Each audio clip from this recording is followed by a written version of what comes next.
Lamar. What's up, man? What's up? We are here, and I've invited you to have a conversation with me. I'm not calling this a podcast or anything. And brother, I just want to say, firstly, I respect you as a scholar, as a contributor to the literature community. Wow. As a leader, I followed your work. I even remember like how I first came across you. Mm-hmm. It was on social media. Okay. And I kept seeing posts from this handle, and it was your page. Mm-hmm. And I think back then you were posting like preaching clips and very prophetic type of communication. Mm-hmm. And we connected via social media, and then I didn't even know that we knew mutual people. Turns out we know a lot of the same people. I mean, a lot. So I remember you talk about discovering me. I remember the first time I kind of discovered you on social media was when you were doing the walk. Oh, wow. That's a long time. Yeah, because a mutual friend of ours, Pastor Broderick Santiago. Shout out to Broderick. Yeah, he participated in that, so I kind of got a periphery view of what you were doing. Yeah. And then when I became the pastor of Tri-Cities Church back in, it was 2019. I met you for the first time because you came over to the church. And you know, we had some conversations. I think prior to me getting there, they had supported you with their big give. So we ended up knowing a lot of the same people. Yeah, and it was a small world too. You actually taking the leadership position at Tri-Cities Church, because Tri-Cities church is like less than 6 miles, 7 miles away from our headquarters at Lothian Walls and stuff like that. So yeah, it was just really, I don't know, man. It's been great to know you, bro. Yeah, likewise, man. And let me say, I have tremendous respect for your accomplishments, what you've committed your life to. And I have even told people, like, I have sort of even patterns, like what I do in my scholarship and my ministry and my writing. I've kind of patterned it after how I've seen you move and the moves that you've made. So yeah, it's been great to actually form a relationship in person, but just know that I'm like, okay, he made this move, like I need to explore that, and low key, people don't even realize you're the one who actually encouraged me to go on, and I have a doctorate of ministry, but you're the one who encouraged me to go on and do a Ph.D. Because you were like, man, the work that I'm doing in this Ph.D. program, it would be perfect for you. So I'm like, it's a lot of things that you've inspired me to do, just watching the moves that you've made. So salute to. Man, for real, man. And I just think it's good too, man, for black men to be able to celebrate one another, to hold space for one another, and to inspire one another without ego or competition and stuff like that, man. So I was on social media, man. You write a lot of great stuff about suffering, and I don't know how much you want to share, but you feel free to share. But you wrote this statement. It says, "I'm not sure there's a formula for facing suffering of any kind. The answer to the question, how do you do it? It's simple. I just do." Yeah. Where did that come from, man? Yeah, so I've been pretty open. I started, like you said, writing about disability because I was late diagnosed on the autism spectrum. But even more recently, and I've been very public about this, in 2020 I was diagnosed with cancer, and long story short, I had about a year of remission after treatment, then it came back, then it spread, stage 4, even more recently it spread to my liver and to my pelvis, and so for a while now, we've known that it's been inoperable. And so they've been just using the treatment to basically keep the cancer at bay. So I write a lot about suffering and, how I move. A lot of people look at me, they don't know unless I say anything. And so I think that's where that came from.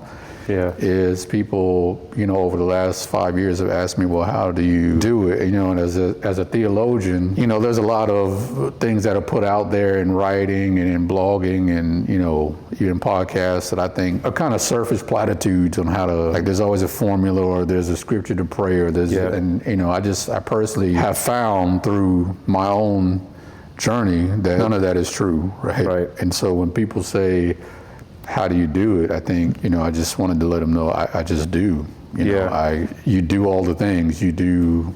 I think too, I read, years ago about how trauma is stored generationally, and so even there's a lot of work that had been done about intergenerational trauma, and it's stored in the body. Yeah. And I haven't done a lot of research on this, but I also think resilience transfers too. Oh yeah, most definitely. Yeah. Man, that's heavy.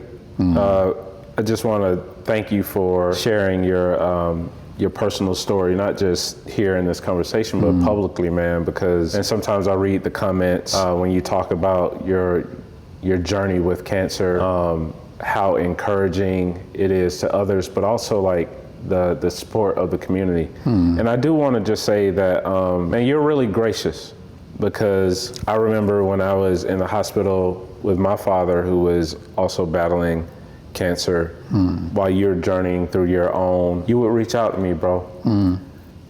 And you would reach out to me even when I was going through physical ailments and stuff like that from a major car accident. Right. And when I was trying to rehabilitate, I still have rods and stuff in my body. So although I look like I don't have a disability, I still live with one. Right. And you reached out to me, man, which is rare. Because sometimes suffering itself, and I don't want to generalize, but sometimes it could push you into a space where you have no capacity to show compassion to others, because you're all consumed with what you are facing. How do you balance that? Because you, in one hand, I see you as someone who's deeply compassionate. As you stated, you're a theologian. You have a social critique on society. You have critical thought, and also you care for people because you have a pastor's heart, right? But then you're also journeying yourself through your own suffering. Yeah. I know how I do that, but I want to hear from you. Yeah, I actually was telling someone the other day that someone that I'm mentoring is that one of the things that I went into this journey wanting to really do and be more intentional about is being kind. We need more kindness, right? Yeah, and that's part of, even as a theologian, that's part of my critique on the world, and part of even what I want to infuse into the movements that both of us contribute to, and the justice movements in our different ways, is kindness. And so, it wasn't that I was an unkind person before I got cancer, but I really wanted to just slow my life down, even in the midst of all the treatments, and just say, you know what, I want to create space in my life to where, as you say, I'm not totally consumed by my own suffering. Yeah. But to be kind and to reach out to people that I know that are in some level maybe experiencing the same things that I am, and to offer whatever I can. The word there is just going into it, wanting to be kind. And brother, I can't say that you've been kind to me. And I'll just say this, man, religious trauma is a real thing. Yeah. Absolutely. I remember when I was rehabilitating, some people may know this, some may not. One day I was going out with my wife to celebrate, just kind of a milestone. I asked her to drive. She got in the driver's seat. It was late at night. I fell asleep in the passenger seat. I wake up on the ground. Car hit us, car mangled. I blacked out. I see my wife limping around the car, and the EMT running over to my body, yelling out, flip him over to see if he's still alive. I wake up again, surgeon standing over me, saying that they had to do an emergency operation. My femur had burst through my pelvis. Hip was broken, and it was near a very important nerve. And going through the process of learning that it would take a year and a half before I could walk, I was confined to a bed for months at a time. But bro, the thing that I remember the most that was hurtful are not the people who necessarily checked on me, but the people who checked on me and had a rationale for why God did this. Maybe God had to sit you down for a reason. Maybe God needed to do this for you to, humble you, or, all of these terrible theological positions about suffering, man, that were really hurtful. And if, in all honesty, man, when I was going through, the worst of it, not knowing if I'm gonna be able to get up and walk, in a wheelchair, living with a disability, my whole life had been established around mobility, progress, and all that stuff, and being reoriented in that way, it it was damaging to how I experienced the love of God through people. Yeah. So when you talk about the word kindness, it is so important, man. And you just made me think about how you reached out. The times that you were reaching out, it wasn't any theological statement or anything. It was just checking in. Right. Yeah. How are you holding up? Yeah. And could you speak to, like, I mean, you're a theologian, man, like the theology of suffering, and just kind of broaden it, even with, if a person may not even have a theological background, but just like at the core of being kind and not trying to create any type of religious trauma for people who are trying to make sense of what has happened unexpectedly, right? Because nobody expects to be given a diagnosis. Nobody expects to like wake up on the ground and not be able to walk for almost a year. Nobody expects to have to become a caregiver. Nobody expects some of the traumatic things or tragedies that come into our life. Yeah. I think part of the problem is I think we overplay this idea of we live under the power. We live under the auspices of a God who controls and is controlling. What do you mean by that? Yeah, I think it's. I think, and I'm speaking theologically here, and even if you're looking at scripturally, like a lot of some of the embedded theology that we've been given is to imagine and envision a God who controls and manipulates and has his hand on every particular detail, which is why it's easy to say, well, the reason why that happened to you is because somehow God is pulling the strings, and God needed to place you in a position of suffering in order to accomplish the goals that he has for directing your life in a particular direction. How can that be harmful? It's harmful, one, because I have learned and even sort of forming my own theology through this time that I have been really wrestling with my own suffering. I've learned to lean more towards the image of a God who cares than the image of a God who controls. What's the distinction between the two? I think the distinction is that, again, if God is controlling everything, every little detail, then we have to say things like everything happens for a reason, which means now we have to try to somehow connect goodness and virtue to suffering that I think becomes harmful to the person who's actually in that suffering. Does that make sense? It makes sense. Yeah, because when you're suffering, there is no goodness or virtue that you feel justifies a God willing that for your life in order to teach you a lesson, or like you said, people said, to slow you down, or to, right? And so when you're the person feeling it, you feel like, okay, God, there's no justification for you going to this extreme to somehow control my life in a way that points me in a certain direction, right? Yeah. The people who are suffering don't feel that. So for me, I learned to lean more on a God who cares. Like, there's things that are going to happen in life that I don't believe happen for any reason. It just happens because it's life. And the image of God that I found to be more helpful in those times is a God who cares, not necessarily a God who controls, because I don't believe that God uses or wills suffering in a person's life to accomplish a goal. And you've heard people say that. So that to me is the distinction of God controls. And then, I could talk about this, but, I'll turn it back to you, is part of the problem is our understanding of what it means to have power and what it means to have control. Like, humanity has a very distorted relationship with power and control. Yeah. And so the way that we see God having power and control is oftentimes based on what we would do if we had power and control. Because, God, the images of God that we have are basically personifications. We place on God what we think God is like. Our history, our experiences with our parents, how we've grown up, our social locations. Exactly. A lot of that is, the difference between exegesis and eisegesis sometimes is, when you're reading scripture, is really trying to understand the context of something versus projecting, your experience onto a text or something to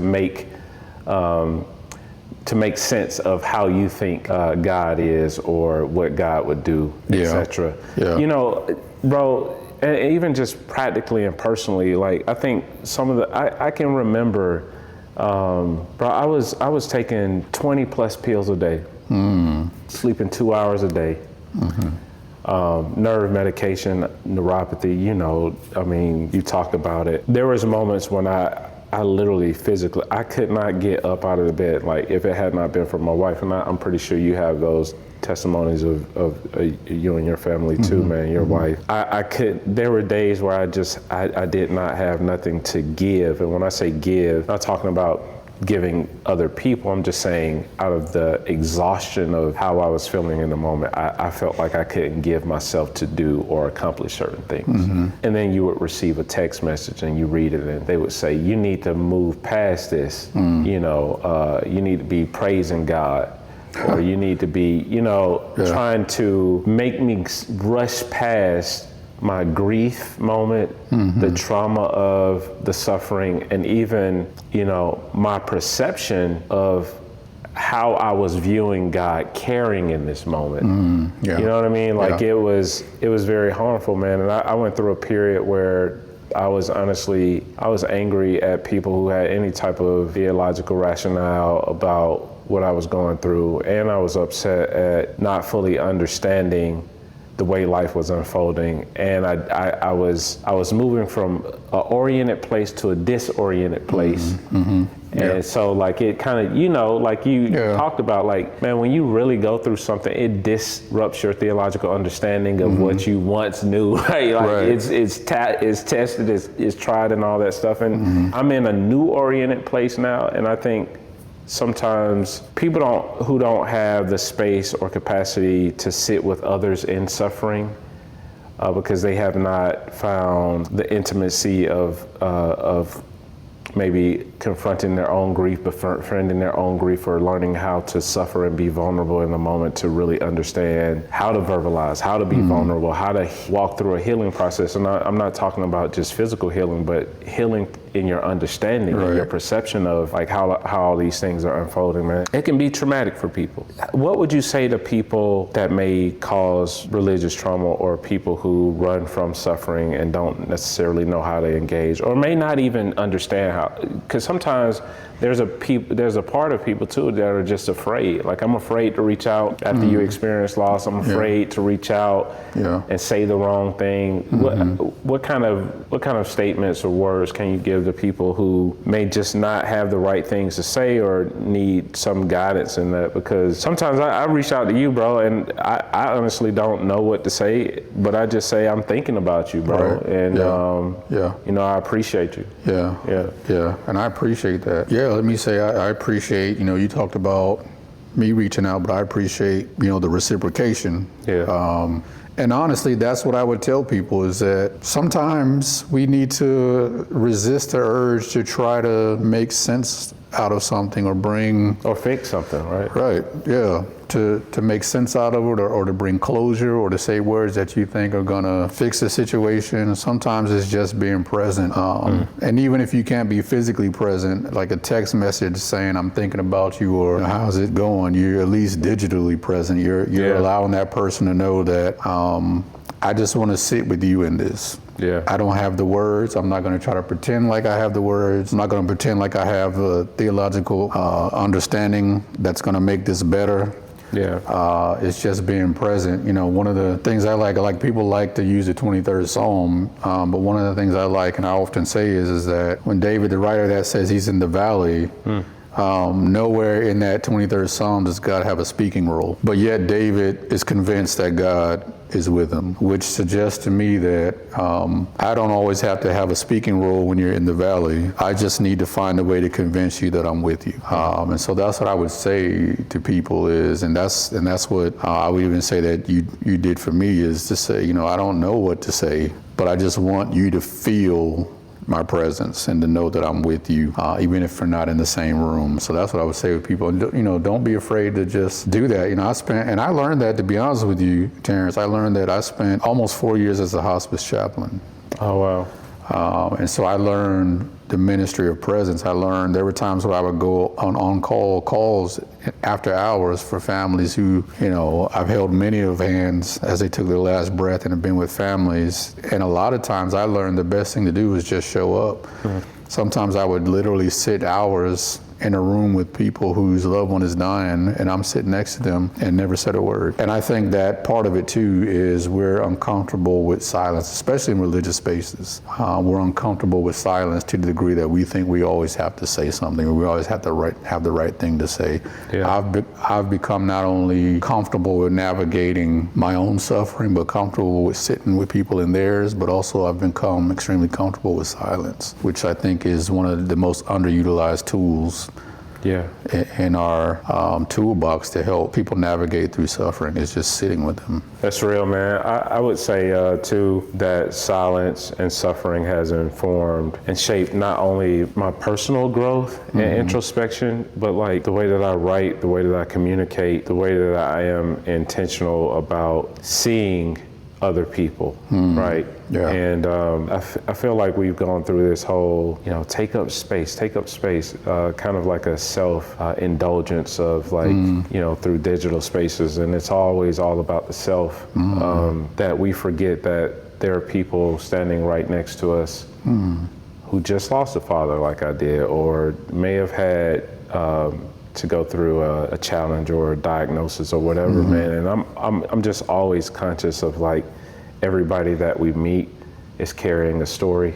And so like, silence and suffering for me has deepened my compassion. I thought I was compassionate, but like when you go through suffering, man, I think suffering and pain itself is a universal language because we're a part of the human condition. Yeah. It just opens your eyes to see people differently and see ways in which, even if it's just a small way, you can show up and remind people that they matter and that they are loved, man. They're the beloved of God.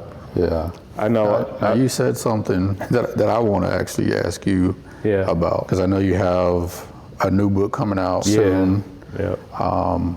I got a chance to read it, and as you were saying, suffering and silence has informed even how you write. Yeah. Me not knowing that until you just said it, I'm now thinking back on what I was able to read because I was able to endorse it and thinking. And thanks for that, man. Oh man, it was my pleasure. But yeah, I'm now thinking about, now that you said that, it's informed that, I'm like, it makes a lot of sense because I've read the word. So I want to flip it around and ask you a question. Like, in what ways did you see what you have experienced over the last several months and years with the accident, with losing your father, with going through a grief journey, which is very much a journey. There's no end to that. Yeah. What ways did you see that informing how you went into this latest work? Because like you said, now that you said that, I can see it, but I want to hear, it was good for my soul, I'll just say that. But in what ways did you see that informing how you wrote this last work? Yeah. I mean, man, firstly, thank you for endorsing the work and reading it, man, being one of the first people to read it, and just the ways in which you affirm my writing. I've read your books, Disability in the Church, and also your latest work. I don't know, man. I got the book contract, slated to write. I signed it, and Matt was there because he took the picture. I signed the book contract, I don't know, like a couple weeks after my dad passed, bro. It was a moment that was like, dang, man, I wish my pops was here so I could give him this information, because I was walking with him through like chemo. I was there for everything. I preached his eulogy. Our friend Broderick came and helped to officiate the funeral and stuff. And I immediately hit another grief journey. So like, I'm coming out of one from this accident and all this stuff. I was grieving, and then anticipatory grief, and then the loss. And then I was just like, man, I need a way to be my most authentic self. One, to communicate my rawest emotions. Two, to find a way to communicate the honor and respect that I have for my family, what I've journeyed through over all my years, but also a way to honor my pops. And I remember it took me a while, man, because like when you get a book contract, they give you a certain window and all that stuff, and they had already been like a month and some change in. I was like, I need to start writing. And I'll never forget, one morning I woke up, I was talking to my wife, and because grief will cause you to be mute. And it'll kind of crush your spirit, man. And I looked at it and I said, I need to say something. She says, you need to write it out. Man, I started in my notes. This is my process of trying to motivate myself to write. Started in my notes, and I just started writing little phrases about how I was feeling in that moment. And then I started thinking about the larger context of like things that I journeyed through. And slowly of that practice, it turned into, I feel confident enough to write the introduction. I feel confident enough to write the dedication, which I dedicated to my dad. I feel confident enough to start kind of laying out the pieces of how I wanted the book to flow, man. And I slowly found my confidence. But for me, I think the best thing that has informed my writing is pain. And that is not a popular thing to say. Right, absolutely. But it's something pain can be transformed into purpose. So I've seen if any part of my suffering can be transformed to lift the spirit of someone else, then my suffering has not been in vain. Yeah. I mean, what is it to suffer if you don't write a Substack like you have your Substack? Or what is it to suffer if you don't find that place of vulnerability where you're confident in yourself to name the suffering, but you also know that you're naming it not just for the sake of yourself, but to bring some hope to someone else? Yeah, I definitely felt that. Earlier we were talking about having the space for Black men to sort of encourage one another and, along those lines earlier in the conversation. But I also think it's important. The reason I asked that question is because I think it's important too for Black men to have the space to, the theological word is lament. And I've done a lot of, Substack writing on that as well, is that's a part of the process of suffering. And, we have lived in a world where it has not always been safe for people of color to name their suffering, to name this, and so I say that, and I appreciate, and for those who are watching, and even for those who will eventually read the book, I appreciate the amount of energy and pouring out and vulnerability that it takes. As someone who's also an author, I know I've had to do that, but to do it from a space that you've done it for and releasing it to a larger context, because this as an author, man, once it's out there, it's out there. And, your recent book, you want to talk a little bit about? The most recent one is entitled How Ableism Fuels Racism. It released last year, so it's just maybe about a year old. And what do you mean by once it's out there, it's out there? Because in my book, my forthcoming book is From Dropout to Doctorate, but what do you mean when it's out there, it's out there? Yeah, I have learned that being an author is probably one of the most vulnerable things you could do. Because you put your thoughts and your heart into writing, and it's out there for perpetuity. It's out there. What you said about this subject, or what you said about how you felt, or even how you exposed your own grief journey, or you exposed a lot of the things that you dealt with even in your past, growing up and being unhoused and all. For me, when I read it, there's a lot of vulnerability in that. And so when I say, as an author, when it's out there, is because I know I've shared parts of my story and a lot of other things, and it's out there, and you don't know where it's gonna land and who's gonna read it and who's gonna agree with it and who's gonna critique it. And so that's why I was sharing that. I appreciate that, because people don't realize, there's one level of vulnerability in sharing in a space that is considered safe. Yeah. It's a whole other level of vulnerability as an author to share your life when you know it's going to go in spaces that you can't control where that story goes, and what people how people interpret it, or what people are going to try to do with it. Right. And so that was an experience with me in writing How Ableism Fuels Racism, because when I wrote Disability in the Church, it did appeal to a wider audience. I'll just say this, like it landed in a lot of white evangelical spaces, and it did introduce people to things that they weren't talking about. And I did introduce people just briefly to how there was a connection between disability and race in that book, Disability in the Church. But I knew that I wanted to introduce it because in the next one, I'm gonna really go all in. And so, when that book came out, and I even say, in the introduction, it wasn't necessarily the book I want to write, but we were talking before we started recording that I had a friend who said, when you try to write something popular, you'll never write anything prophetic. Like those two things won't coexist very well, if at all. And so I say that to say when I wrote that book, I knew that it was probably going to ruffle some feathers of the audience that I built with the previous book. But it was also going to go in places that I can't control what people were going to try to do with the story that I was telling about the connection between disability and race and how it still impacts us today. So being an author, I have to salute you, bro, is vulnerable because we're putting our work and our hearts out in spaces that we don't know what people are going to do with it. Yeah. No, that's real. And sometimes it lands in places where people have nothing but malicious intent. Right. And trying to retell a story and one of the things I often say is, I don't mind people reviewing my books and critiquing my books, but don't critique the book that I didn't write. Right. Right, because people will talk about, well, you didn't say this, you didn't say that. I'm saying, no, I know exactly what I wanted to talk about, and that's what I talked about. Exactly. And if you want these other issues to be talked about, you write that book, but don't critique me on something that I didn't write. Critique what I did write. That's real.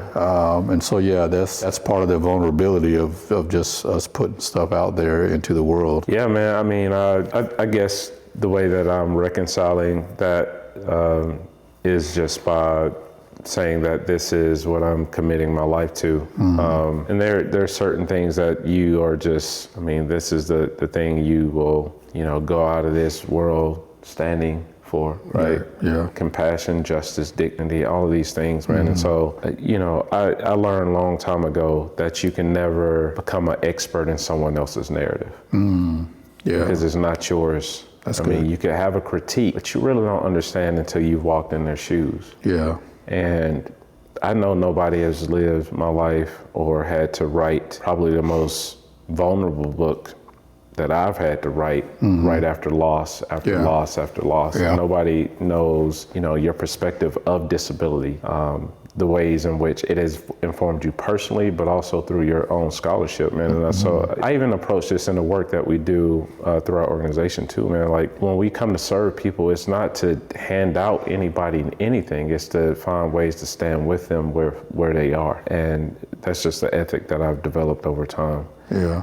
But in closing, man, do you have any words for the people about, what they can take from what we've discussed? We've talked about, we didn't talk about our shoes. We also have like a similar shoe love. I love Jordan 1s. My brother here loves Jordan 1s, man. And, it's always cool to see your shoe collection growing and all that stuff. And I know this isn't a deep subject, but it's one that gives me joy, man.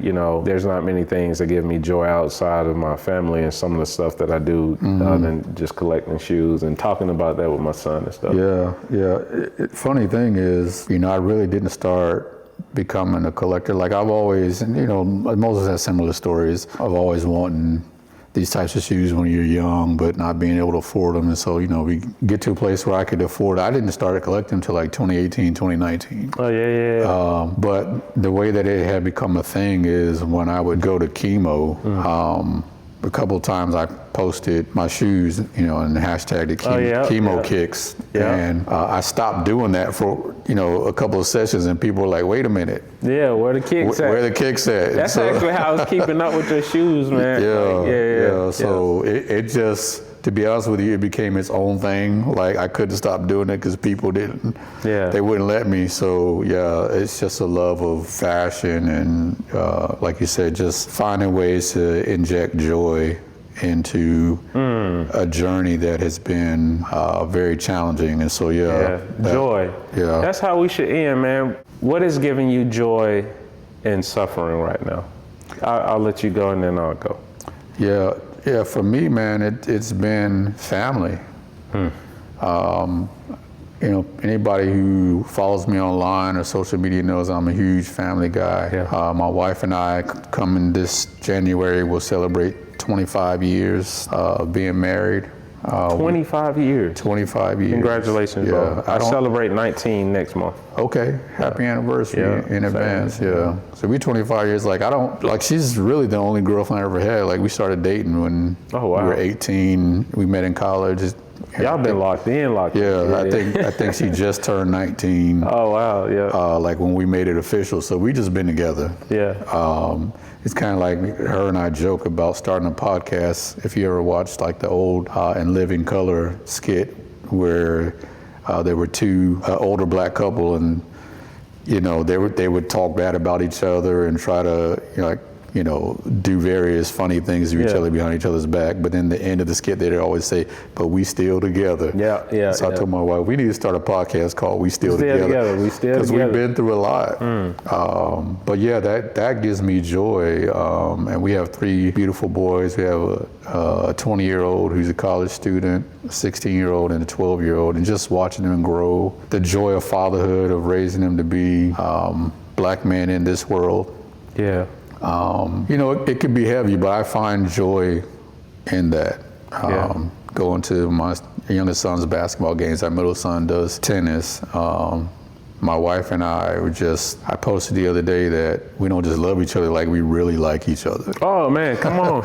Yeah. And we enjoy each other's company. We enjoy joking around. Yes. I have to find ways to inject joy in my life in those ways, because like you said, there has been a lot of suffering. I'm still going through cancer treatment, but that's where my joy comes from. And then, just good friends, good conversations like this, people that check in on me if they're present digitally, even if they're not present. Yeah.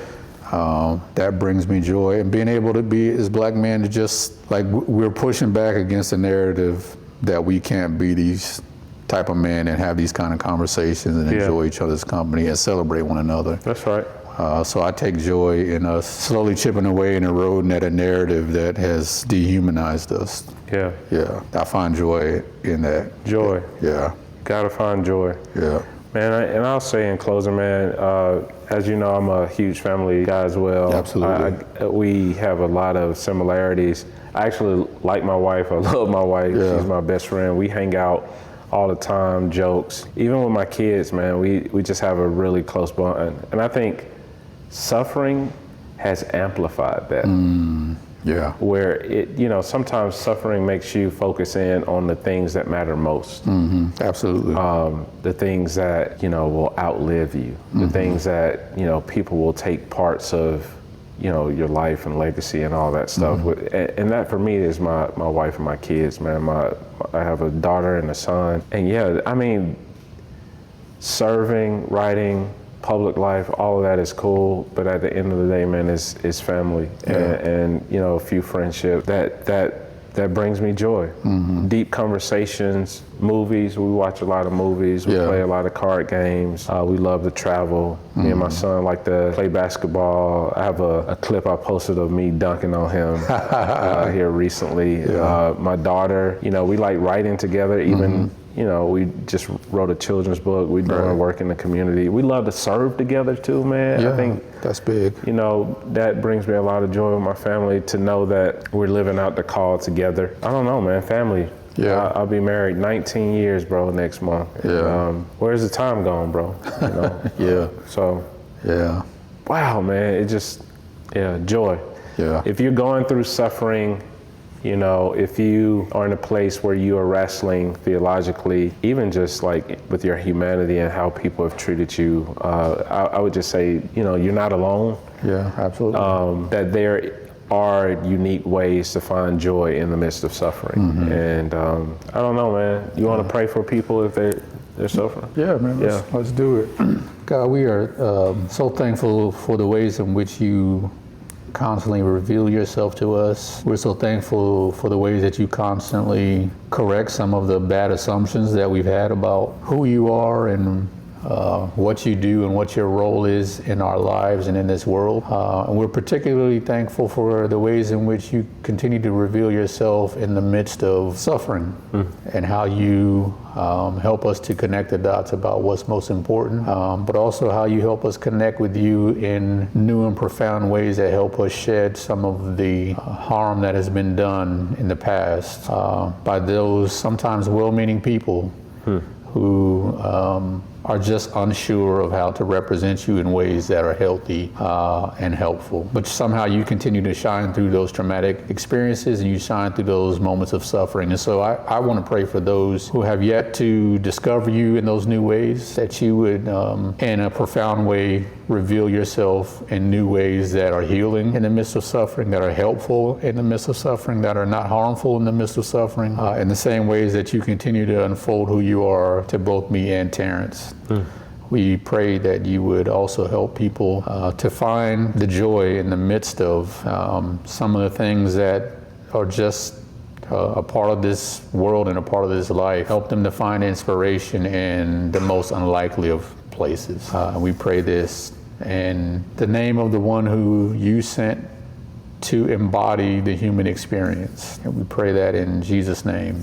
Amen. Amen. Bro, thank you. Man, I appreciate you, man. No, for sure, man. Appreciate you. This was good. Yeah. It was healing in a lot of ways. Yeah, just to be able to sit and, you know, we share a lot of things in common. We do a lot of texting back and forth. Yeah.